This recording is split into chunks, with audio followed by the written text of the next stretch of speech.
I'm Hemant Mehta. And I'm Jessica Blimke. And you're listening to the podcast for FriendlyAtheist.com. You can now listen to all of our episodes and see show notes at FriendlyAtheistPodcast.com. By the way, we now have a merchandise shop on the website. So if you want your podcast swag, and you know you do, go to our website and click on the store tab. Sarah Haider was born in Pakistan as a practicing Shia Muslim. She moved to Texas and in her late teens began reading the Qur'an critically.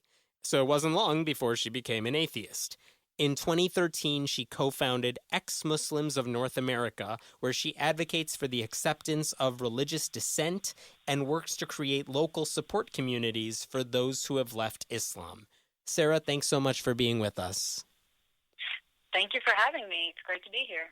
Absolutely. So one of the questions that we wanted to ask right off the bat is, I know you've been asked this question before, but what did you read in the Quran that made you think, all right, this is not for me? Was it something you read in there, or was it something else that made you become an atheist?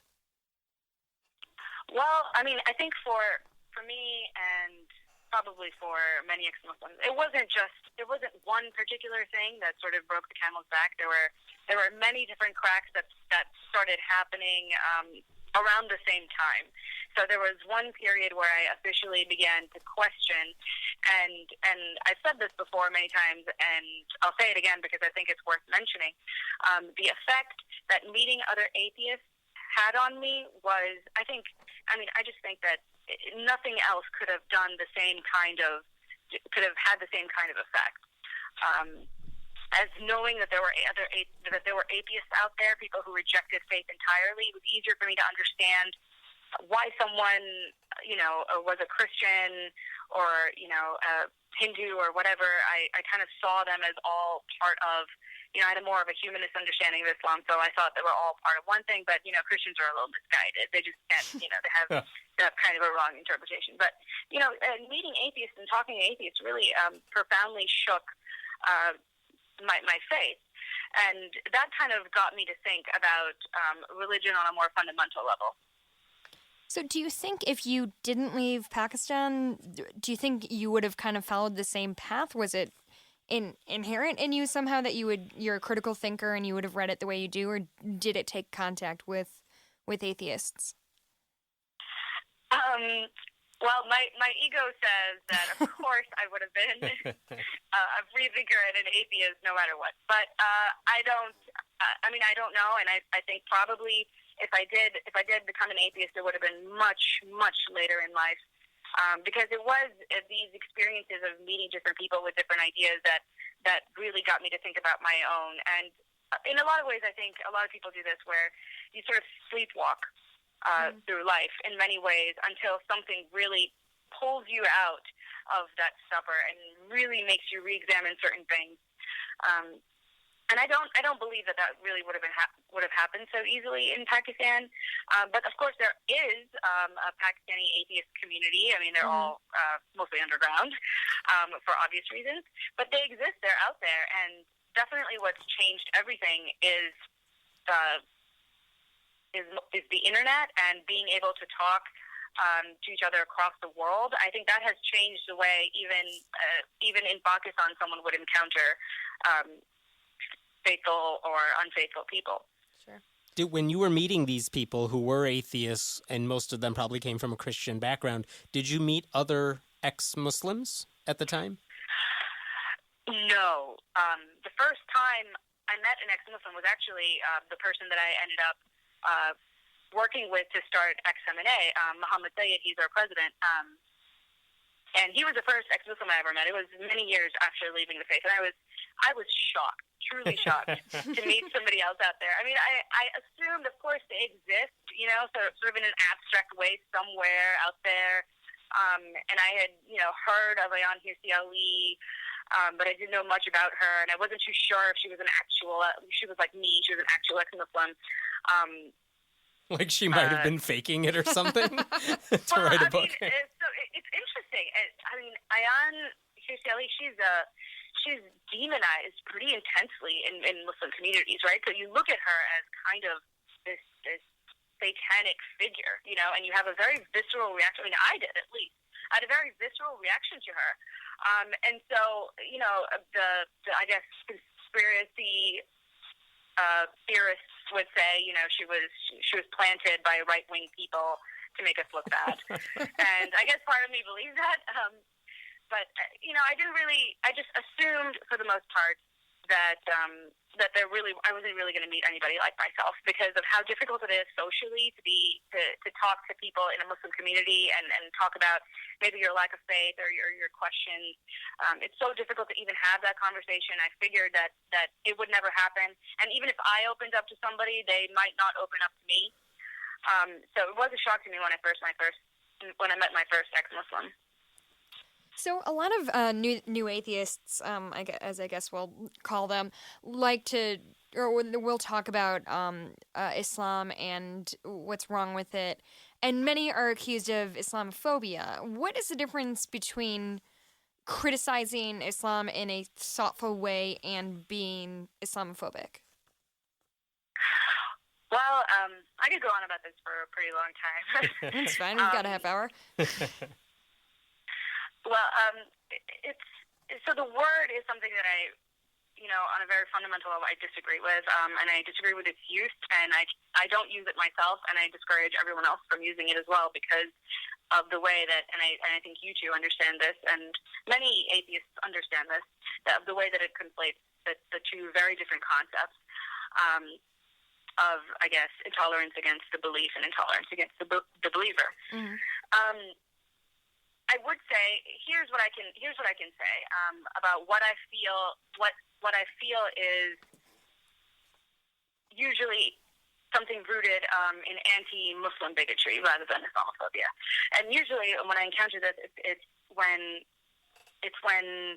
somebody is unable to look at Muslims as a person who is, could maybe be one day a future atheist. I mean, there's a lot of people who believe that there is something inherent about Muslims that means that they will forever be a Muslim, and that you can't really shake off the belief. And even I get that as an ex-Muslim. There's people who say, and these tend to be the people that I would call actual bigots. These are the people that look at me funny and they think, they don't quite believe that anyone could ever really leave Islam, as if there's something about, it's a virus that once it's in you, it's sort of in your body forever, even if you're not showing symptoms at any given time. And from these people, and I've been accused of this concept, it's called taqiyya, and it means that, I don't want to go too deep into the history of this concept, but it's this practice of Shia Muslims, that I've never actually seen anybody talk about when I was a Muslim, but it's this ancient practice where Shias could pretend to be non-Shias, like they could pretend to be Sunnis, for example, if they were being persecuted, and that was acceptable in the faith. So this concept, people make this into a very broad thing and say that there are Muslims that are basically pretending not to be Muslims in order to, I don't know, spread the Muslim agenda, I guess, in some unsavory way. But so I've been accused of that myself, which is very interesting to me. And another way, I think, when I look at somebody and I think, okay, well, this is maybe anti-Muslim bigotry, is when people justify taking away civil liberties of Muslims for whatever reason, in a way that, they wouldn't agree with taking them away from anybody else. And I think the most vivid example of this is the headscarf debate. I think that there are some people who are, especially when we talk about this, there's a special targeting of a Muslim religious symbol. And I only feel comfortable with it if it's something that we're going to push across the board. Mm-hmm. So, for example, if they say we don't want, I think maybe in France they did this, but Muslim women can't wear the hijab or the niqab. They have to show their face, basically. And that really is the sort of law that specifically targets Muslims. And you're saying, it should go across the board, as in, what do you mean by that? What would a broader version of that look like that includes everybody?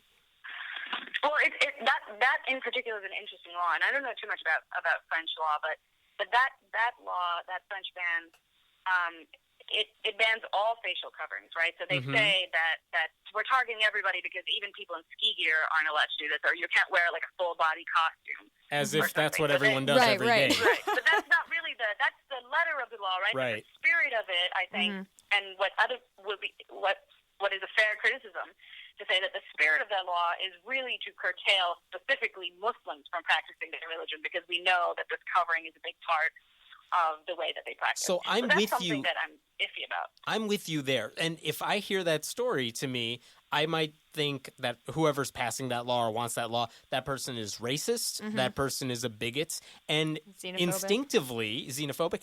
I might say that person is Islamophobic in the sense that they are going after Muslims. Why would you say I am wrong to use that word? What is wrong with me saying that? Well, I think that I think that this has been covered by people more intelligent than myself, and they've parsed through the specific reasons for why it's a bad word. But the reason it doesn't work is because it makes it too simple.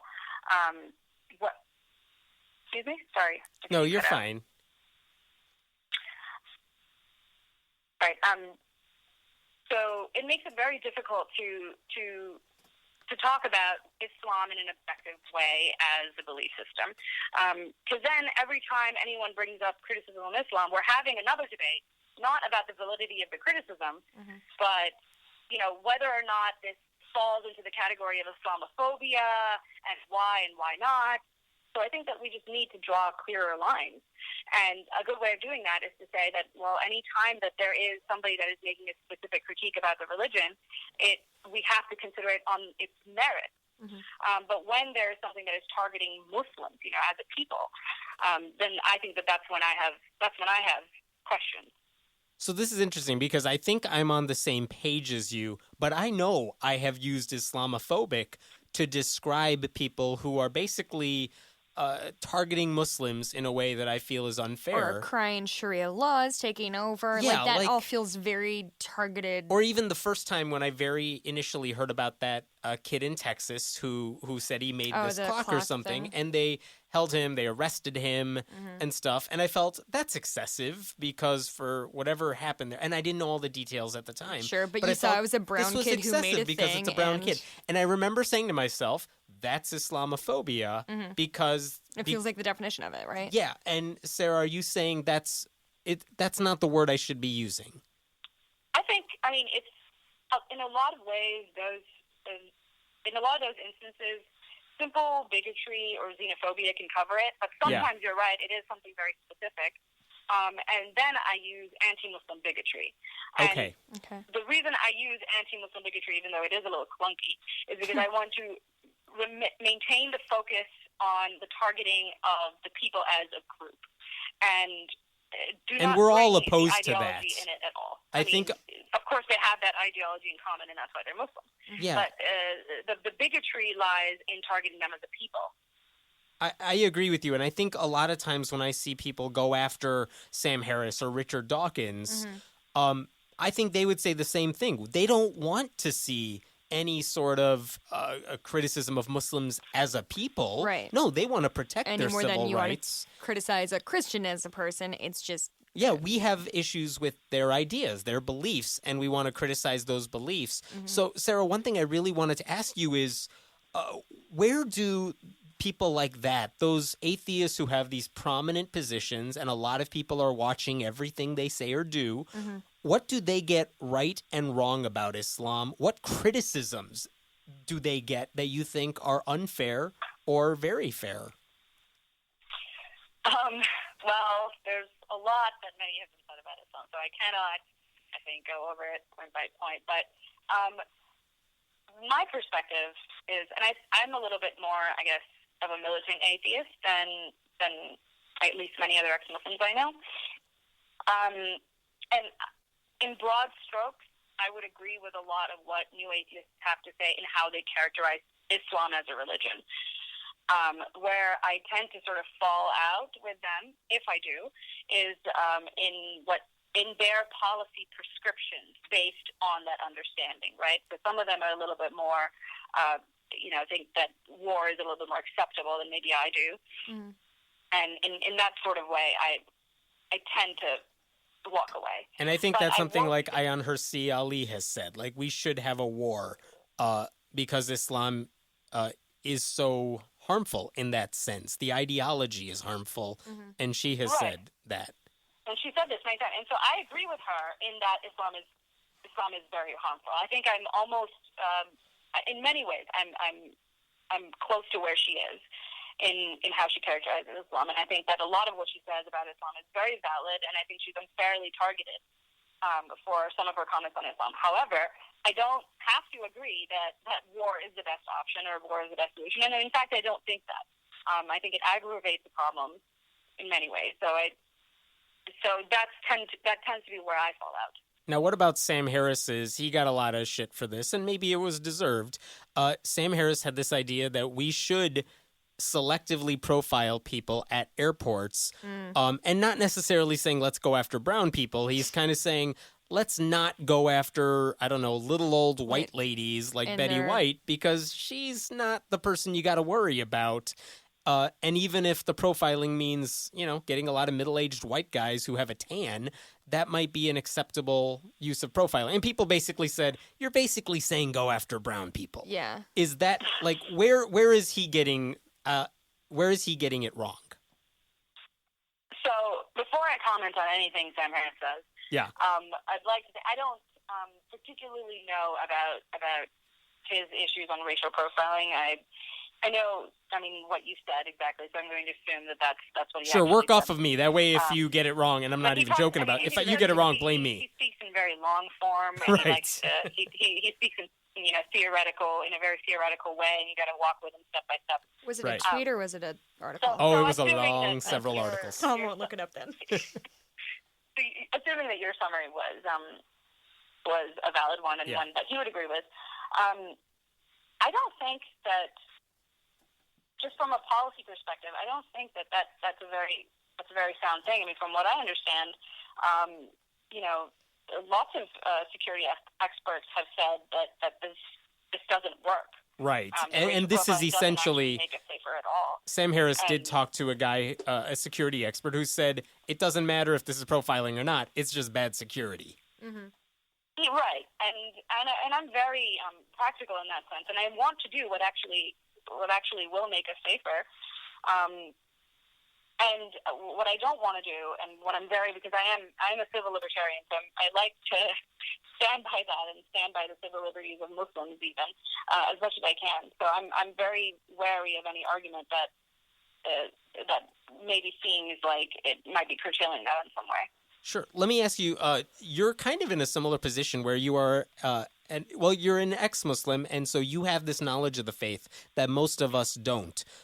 Sam Harris just wrote a book with Majid Nawaz where they have this discussion about Islam, and Nawaz is a Muslim, but they have this conversation about the different ideologies and what's right and wrong with it and things like that.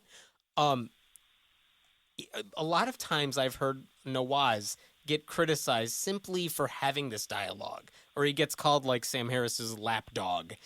He's just a puppet trying to pull this off. I guess one question I wanted to know is, like, is there anything guys like Dawkins and Harris, you see what they tweet, you see a lot of the things they get criticized for saying. Are the criticism completely unfair, or is there something they should be doing better? Should they take a different approach with how they criticize Islam, even if you agree with their criticisms? Well, I mean, to answer that question, I guess I'm going to ask you a question. Please. Who do you know who is a loud and forceful opponent of Islam who hasn't been demeaned or criticized? Yeah, no, I can't think of one. I think when you're criticizing religion, especially Islam, and you're going after like someone's core beliefs, you're not going to get a lot of people saying, yeah, you're doing it right. Right. I mean, I think it's something to expect if you're going to be talking about Islam in a negative way, in any negative way. That it's something that you should just expect that on some level you're going to be called a bigot or intolerant. And so I don't know if there is currently a way to do it right. I don't know anybody who is doing it right, quote unquote. I know a lot of Muslims like marginalized, people who are truly, I think, reformist Muslims, and people who are not afraid to call out bad practices within the faithful. And everyone that I know of has been smeared in one way or another as, a puppet of the right wing, or, a native informant, or a porch monkey. So I don't think that there's any way to get away from that. And that's truly tragic, because the atmosphere is so divisive, it's so polarized when it comes to Islam, that anybody that makes a statement at all about Islam that is anything but positive gets into trouble. And what's interesting is, I think Haman,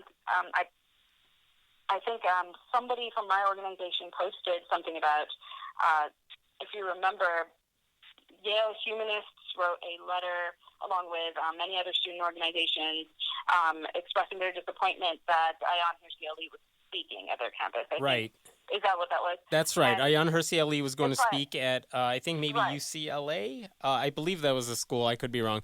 But yeah, she was just going to give a speech there, and a lot of student groups, like 35 of them, wrote a letter saying, we oppose this. And what was she doing? She was just going to give a talk about her life and why Islam was bad in her life.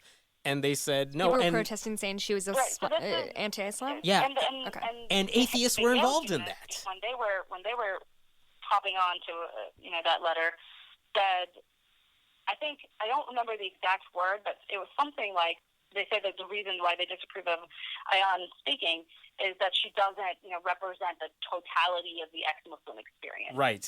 And I remember reading that and thinking, well, of course she doesn't. No one does. Right. And Who that's is your Muslims are perfect diverse, token Islam? And Yeah, Muslims Muslim. are diverse, and that's the way it should be. Right.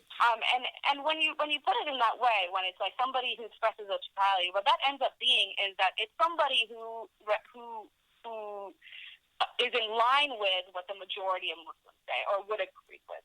So what that means is that you're really empowering the people who are already powerful in these communities. It's not, the radicals on the fringe that are demanding human rights for women. These are not the people that most Muslims would necessarily agree with.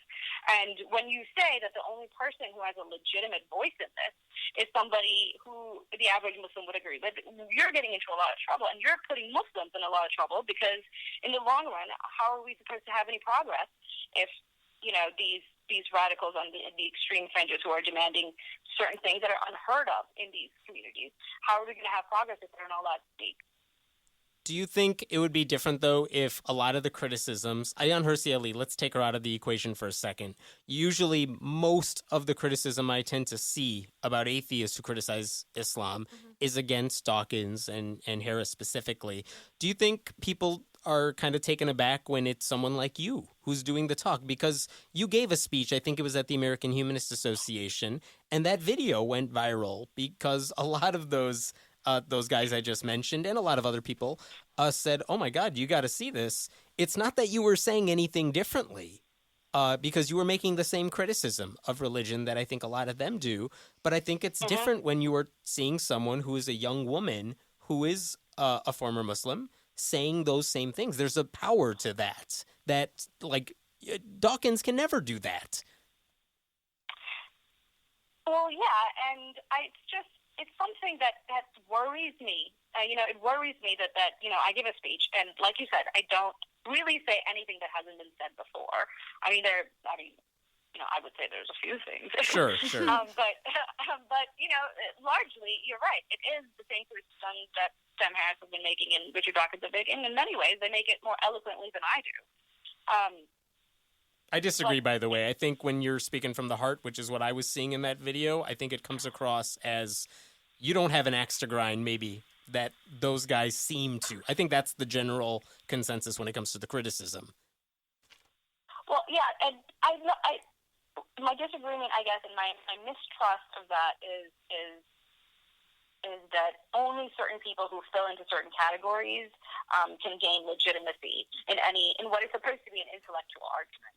Right. And I think that is something I mistrust deeply. And I think that people, ex-Muslims like myself, we need others who are not us, who don't look like us, to also speak with us. And I mean, not speak over us, but speak with us.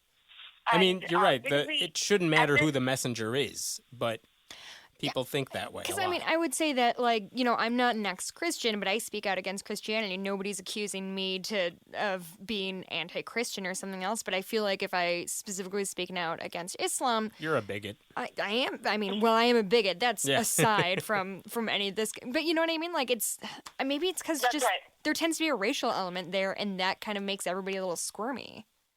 That's right. And I think that's something you're right, it's very specific to Islam and to Muslims. And I can't help but feel that there is an element there of, well, you know, Muslims are special. We can expect a certain kind of behavior from everybody else, you know, but we really can't expect it from these people, which feels a little racist to me. You know, it feels racist to me to say that, you know, here are these standards that we uphold and we want everybody else to follow. We expect everyone else to follow, but for whatever reason, Muslims can't follow them, and we can't expect them to.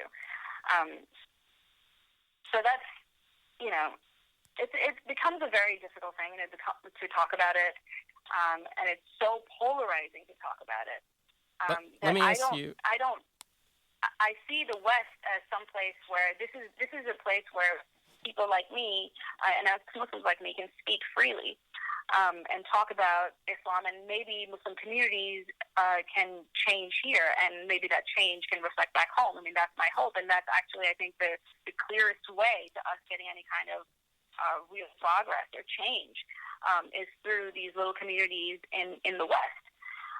But I don't see how that's going to happen if at every juncture, you know, I mean, even Maryam Namazi tried to speak at Warwick recently, and I think there was a big Twitter storm about it because the student union did not want her to speak because they thought that she was hateful, I think. Yeah, similar to Ayan Hirsi Ali in California, where, Maryam Namazi was going to speak at Warwick in, like, England, and their student union said she was basically saying hate speech. I don't know if that was the word they used.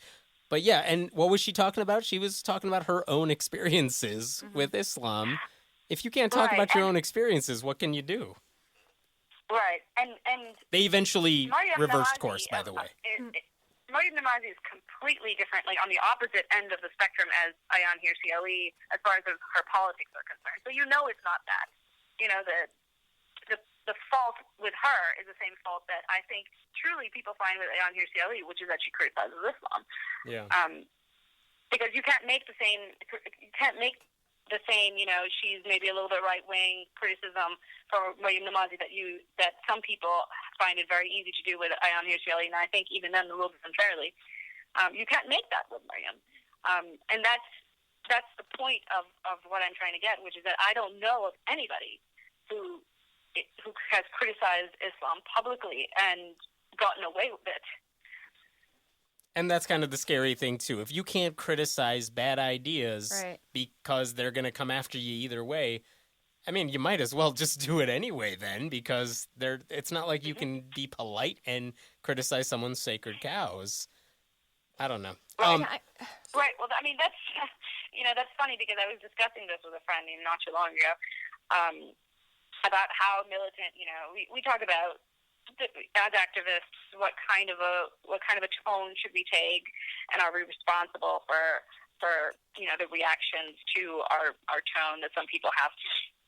And I was thinking, well, if you look at what's happened to the way Majid Nawaz and Maryam Namazi get treated, and you know Majid is very careful. He is a Muslim, you know, he's a Muslim himself, and of course he's always talking about anti-Muslim bigotry. You know, on his Twitter page, he talks about it and mentions it all the time. It's definitely a concern for him. It's definitely something that he wants to, you know, tackle the best he can. Even he gets called a porch monkey. So then I'm thinking, you know, well, screw it. You know, I might as well say whatever's on my mind because I'm going to get smeared. I'm going to get smeared anyway. So I might as well be as honest as I possibly can and as authentic as I possibly can with what I'm feeling at the moment. Not to change gears, you talked about when you're born in Pakistan, we know it's hard like deathly hard for Muslims to become atheists openly in a country like that. What is it like in the United States if a Muslim comes out as an atheist? Is the fear, what's the fear like for them? Is it, I mean, I imagine it's easier, but is it easy? It's not easy. I wouldn't say it's easy. I would say my experience was easier than the experience of the great majority of ex-Muslims, at least the great majority of ex-Muslims that I have met through ex-Muslims of North America. And it was easy in the sense that my family didn't disown me, and I didn't experience physical abuse. And at no point did I think that it was likely that I was going to come to harm. So in all those areas, I am different than many ex-Muslims when they come out as an atheist. In that I didn't really experience abuse from my family, and that's part of the reason that I'm actually able to speak up about it today. Is that the biggest fear that I think many ex-Muslims have is the social repercussions in the West, because they are severe, right? They're very severe. For some people, it may just be, a few, maybe some not so much physical abuse, but verbal abuse and some altercations with family here and there, and that's sort of at the extreme light end of it. But the other spectrum is people that are actually afraid of getting seriously hurt by their family members, or maybe even their life taken away, or they're young and maybe they're going to be kicked out and they're not going to have a livelihood. These are very serious concerns for too many ex-Muslims, in my opinion, way too many. And because of that, a lot of people choose to stay in the closet, or what we call, in the closet, about their beliefs or their lack of belief, until they are, at the very least, completely financially independent and have the means of separating themselves from their family and have their own, social circle and social sphere to fall back on. I guess with that in mind, would you, overarchingly, would you describe Islam as a religion of peace or a religion of war, or is it just a religion? Well, I don't like blanket statements about anything about what Islam is, because then we're going to get into, these semantic wars about how do you define Islam, because that's the way everybody gets out of it, right? If I make a critique about, Islam allows, certain things. Sometimes people will say, well, that's not in the Qur'an, it's in the Hadith, or it's not in the Hadith, it's only in these, law jurisdiction type rulings that really are Islamic practice but can't really be considered part of the religion. So I don't really, I try not to make those blanket statements, but what I do know is that there are many parts of the religion that we absolutely have to leave behind. And there can be no doubt about it. And what is going on in Muslim communities, and I've noticed this especially in terms of women's rights, is that a lot of people will try to talk about, a lot of Muslims will try and frame the conversation as, well, what is women's rights within Islam? How can we get women's rights? How can we justify women's rights utilizing religious sources? And that's a conversation that I don't think is relevant, and I don't think is worth having. I don't think it matters at all what the Quran says about women's rights. It's something that needs to be demanded, whether or not it's something that's permitted in the Quran. And if it's not permitted in the Quran for whatever reason, then we need to kick those verses out. Who do you think is helping create the change in the right direction? Who's the biggest source of that change? Is it going to be people like you who speak out against the faith, or will it be people who are moderate Muslims, maybe even in those Islamic countries, who are helping steer it in the right direction? Who do you think has a bigger impact here? Well, I mean, I don't see the value in talking about. We have all these conversations about, well, what is the moderate Muslim, and what does it mean to be the moderate Muslim, and why aren't the moderate Muslims, stepping up and calling out extremists within their communities? I don't think those conversations are fruitful because, moderates. It's not in the nature of moderates to speak out. It's in the nature of moderates to walk the path, the well-trodden path that's going to be easy, that's going to allow them to move on with their day with as little confrontation as possible. That's what moderates do. That's moderates everywhere, in moderate Muslims and moderate Christians and, moderate Jews. That's what they do. We can't expect change to come from them. It's not going to come from them. It's going to come from the radicals, the people at the fringes. It's absolutely those people that need to be empowered, because it takes, at this point, if you look at where Islam is right now, where the Muslim community is, right now, and what the average Muslim across the world thinks in terms of social attitudes towards women, minorities, and religious pluralism, it's not a pretty picture. The odds that people like the Bangladeshi bloggers, for example, the bloggers who are humanists and secularists and freethinkers who are speaking out, about religion, and who are getting killed for it or have their lives on like a death list.